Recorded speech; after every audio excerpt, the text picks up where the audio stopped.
할렐루야. 오늘 아침 예배에 오신 여러분들을 주님의 이름으로 환영하고 축복합니다. 오늘도 우리를 통하여 주님께로 돌아오라고 명령하시는 주님의 놀라운 그 음성을 들으실 수 있는 시간이 되길 원합니다. 내 백성이 나를 떠나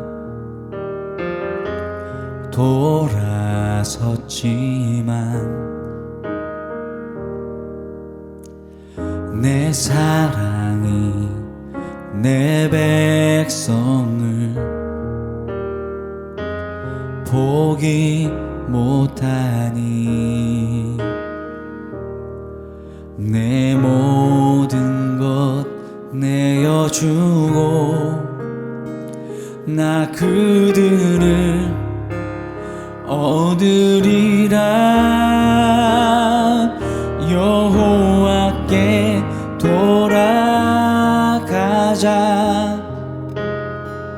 우린 돌아서도 그는 변치 않네.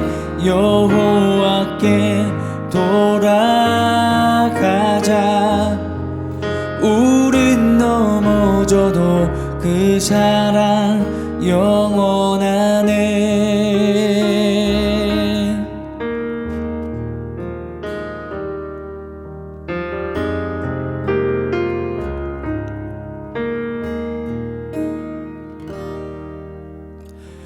내 백성이 나를 떠나 돌아섰지만 내 사랑이 내 백성을 포기 못하니 내 모든 것 내어주고 나 그들을 얻으리라. 여호와께 돌아가자. 우린 돌아서도 그는 변치 않네. 여호와께 돌아가자. 우린 넘어져도 그 사랑 영원하네. 사랑은 오래 참고 자신을 내어주네. 서로 사랑할 때 세상은 주보내. 사랑은 절대 지지 않네. 여호와께 돌아가자. 우린 돌아서도 그는 변치 않네. 여호와께 돌아가자. 우린 넘어져도 그 사랑 영원하네. 여호와께 돌아가자. 우린 돌아서도 그는 변치 않네.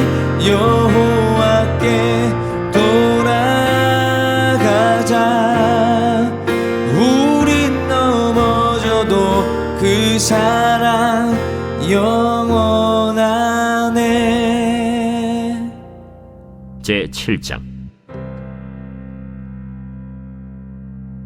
이 일 후에 바사왕 아닥사스다가 왕위에 있을 때 에스라라 하는 자가 있으니라.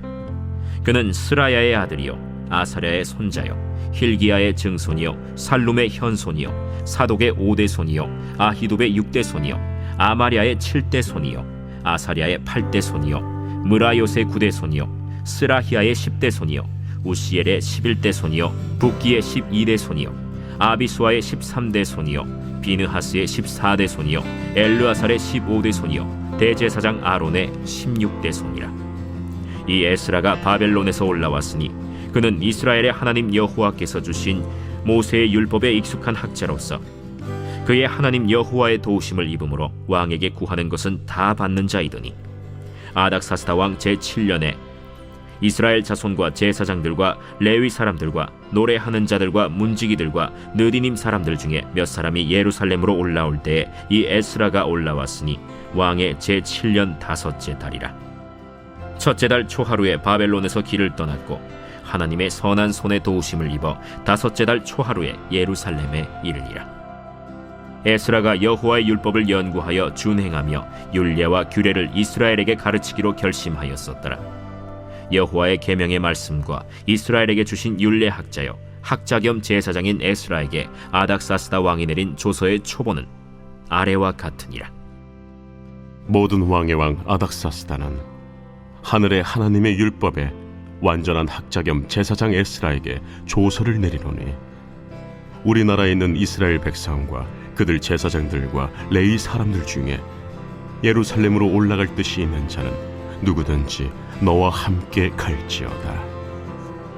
너는 내 손에 있는 내 하나님의 율법을 따라 유다와 예루살렘의 형편을 살피기 위하여 왕과 7 자문관의 보냄을 받았으니, 왕과 자문가들이 예루살렘에 거하시는 이스라엘 하나님께 성심으로 드리는 은금을 가져가고, 또 내가 바벨론 온도에서 얻을 모든 은금과 및 백성과 제사장들이 예루살렘에 있는 그들의 하나님의 성전을 위하여 기쁘게 드릴 예물을 가져다가 그들의 돈으로 수송아지와 순양과 어린 양과 그 소재와 그 전제의 물품을 신속히 사서 예루살렘 내 하나님의 성전 제단 위에 드리고, 그 나머지 은금은 너와 너의 형제가 좋게 여기는 일에 너의 하나님의 뜻을 따라 쓸지며, 내 하나님의 성전에서 섬기는 일을 위하여 내게 준 그릇은 예루살렘 하나님 앞에 드리고, 그 외에도 내 하나님의 성전에 쓸 것이 있어서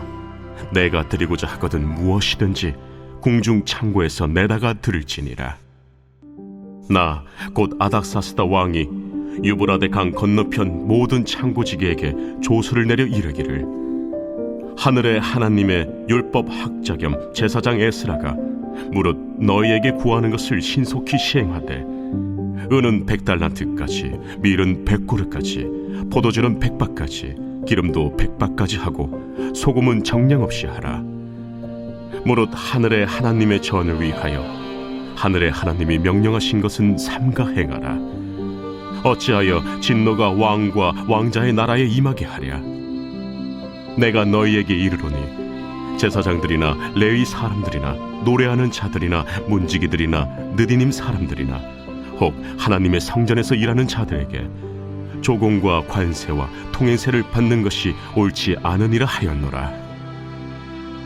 에스라여, 너는 내 손에 있는 내 하나님의 지혜를 따라 내 하나님의 율법을 아는 자를 법관과 재판관을 삼아 강 건너편 모든 백성을 재판하게 하고, 그중 알지 못하는 자는 너희가 가르치라.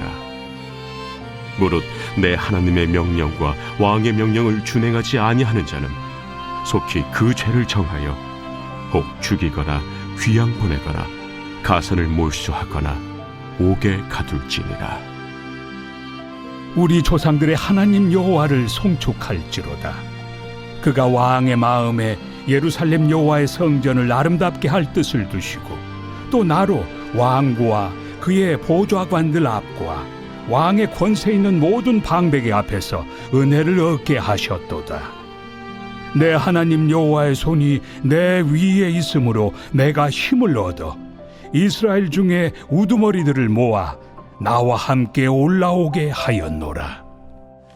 사랑하는 라이프 처치 성도 여러분, 오늘은 에스라 7장을 통해서 하나님의 음성을 듣고자 합니다. 에스라란 사람에 대해서 오늘 조금 주목을 하고 싶은데, 이 에스라란 사람은 이 포로 시절 바벨론에 있었지요. 뚜렷한 어떠한 역할을 맡은 건 아니었습니다. 그런데 이 에스라가 묵묵히 아무것도 할 수 없지만 그 자리에서 말씀을 묵상하고 하나님의 은혜를 경험하면서 하나님께서 그 에스라를 포로 귀환을 하면서 민족을 재건하는 귀한 일에 들어 쓰시고 있다라는 거죠. 해설 첫 번째 줄 보면 에스라는 포로 시절에 바벨론에서 묵묵히 말씀을 익히고 배운 사람입니다. 눈에 띄는 업적이 있었던 것도 리더십을 크게 드러낸 것도 아니었습니다. 그러나 그는 정해진 자리에서 말씀을 연구하며 준비된 삶을 살고 있었고 하나님은 그 시기를 지나 결정적인 순간에 그를 일으켜 사용하십니다. 에스라가 제사장으로서 얼마나 답답했겠습니까? 나는 성전에서 일해야 되는데 포로 수용소에서 할 수 있는 게 아무것도 없었어요. 하나님이 보이시도 살아계시지도 않는 것 같아요. 그렇다고 내팽개치는 게 아니라 내가 언젠가 하나님께 부름을 받을 거다. 하나님 어떻게 일하실지 모른다. 라는 믿음을 가지고 묵묵히 자기 자리에서 말씀을 연구하고 묵상했던 자입니다. 그러니까 그 신학적 말씀의 성경적 토대 위에 놀라운 능력이 나타나고 에스라를 통해서 그 민족 무너졌던 심령들이 다시 살아나고 민족이 재건되기 시작하는 거예요. 여러분, 묵묵히 자기 자리를 지키는 자, 하나님이 반드시 때가 되면 높이시고 사용하실 겁니다. 그 때가 있다라는 거예요. 그 때가. 우리의 삶은 대부분 평범한 일상이죠. 근데 그 평범한 일상을 믿음으로 살아낼 때 하나님이 역사하시는 거예요. 우리 청년들 특히. 내가 정말 나도 어떤 직장인으로서 사회인으로서 내가 하나님께 쓰임 받을 수 있을까? 또 내가 어떤 역할을 감당할 수 있을까? 막막하죠. 그러나 주어진 하루를 충실히 보내십시오. 에스라를 들어 쓰신 것처럼 하나님이 여러분 들어 쓰실 줄 믿습니다.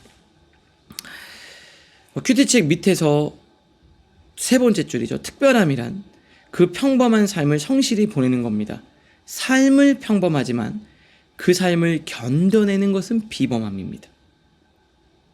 감동적인 순간이 아니라 묵묵히 자리를 지킨 사람을 통해 하나님의 타이밍에 정확하게 일하십니다. 오늘 평범한 삶을 묵묵히 지내는 것 자체가 비범함이에요. 그게 특별함입니다. 오늘 그런 여러분 되실 수 있기를 바랍니다. 자, 이어서 보면 에스라는 이렇게 이야기를 합니다. 27절 우리 조상들의 하나님 여호와를 송축할지로다. 그가 왕의 마음에 예루살렘 성전을 아름답게 할 뜻을 두셨다. 그리고 모든 방백들 앞에서 은혜를 얻게 하셨도다. 즉 왕의 마음을 움직이셨다는 거예요. 여기 보면 왕의 마음에 그 하나님의 성전을 아름답게 할 뜻을 두셨다. 이방 왕의 마음을 움직이시는 분이 하나님이라는 거예요. 하나님은 사람의 마음을 움직이세요. 마음을 움직여서 역사하시는 거예요. 지금은 완고해 보이죠. 언제 그 마음속에 하나님의 뜻을 두실 줄 모릅니다.